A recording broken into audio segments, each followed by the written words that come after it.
Just a couple of minutes just to reflect, just a very brief reflection about this day of Pentecost and what it tells us in Acts chapter 2.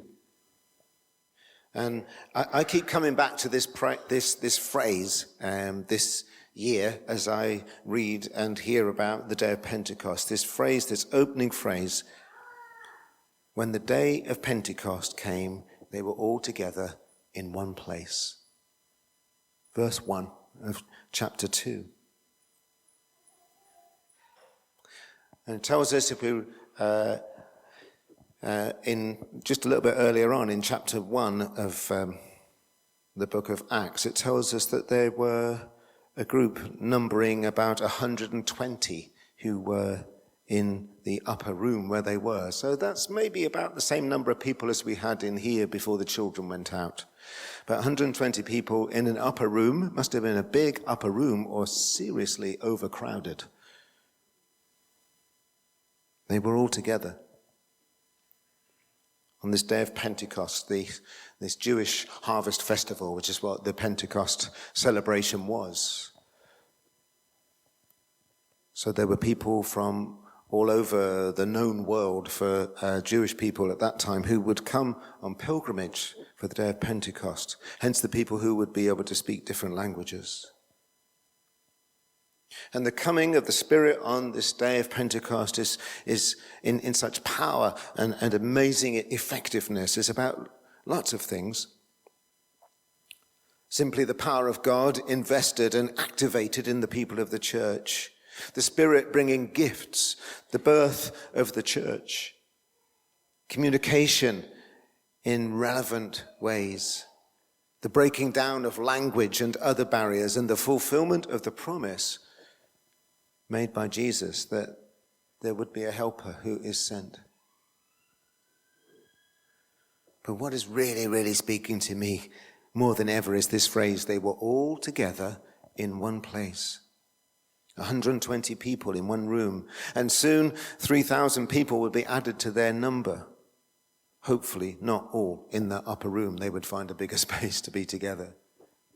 They were all together. It's not that some were away or some were in one bit and others in another. It's not that it was just men or just members or just young people or just the rich, just the privileged, just the white people. They were all together in one place. They were in one location and were one body of people together.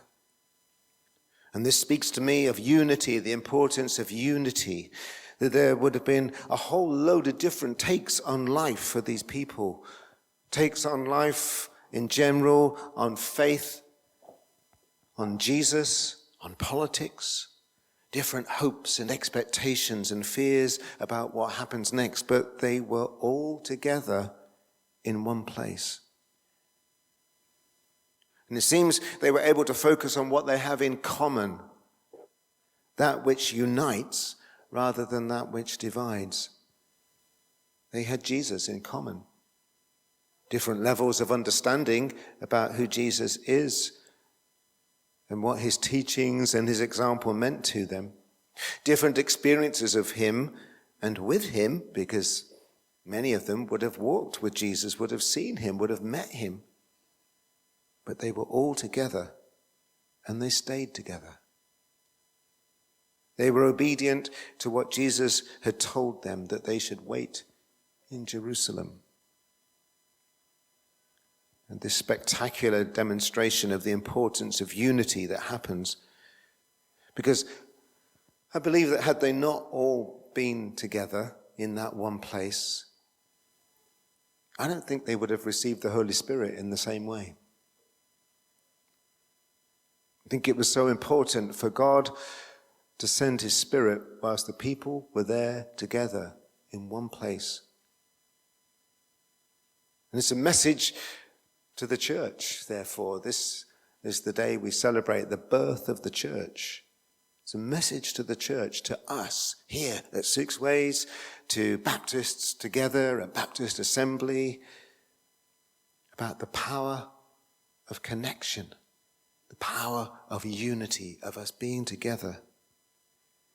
The gathered followers there were getting hold of the importance of unity, of the strength that there is in this, of the power that there is in fellowship.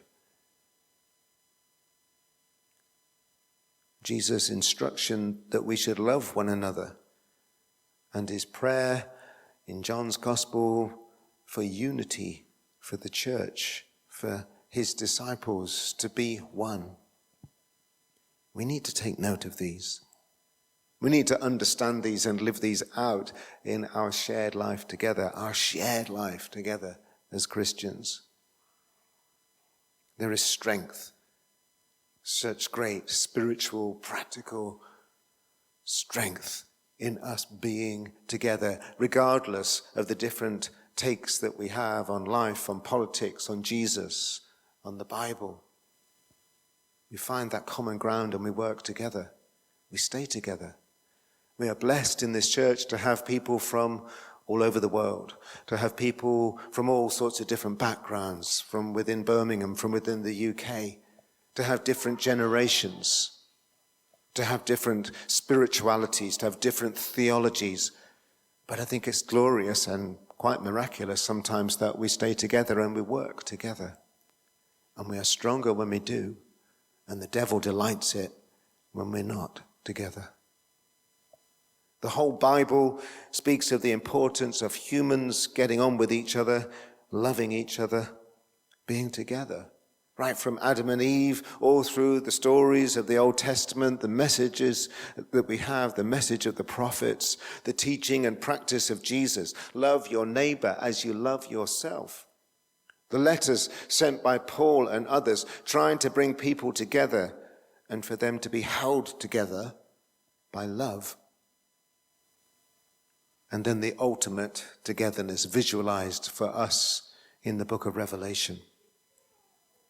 We are meant to be together, all together. So as much as we are able alongside each other, we should love one another. Be present, be actually present with each other. Stronger, and therefore more able to do stuff together, to reach out to other people, to spread the good news, to be witnesses. Those first followers together in one place received the Spirit, received the gifts they needed, and all together were able to make such a difference for Jesus. And on their shoulders, we stand.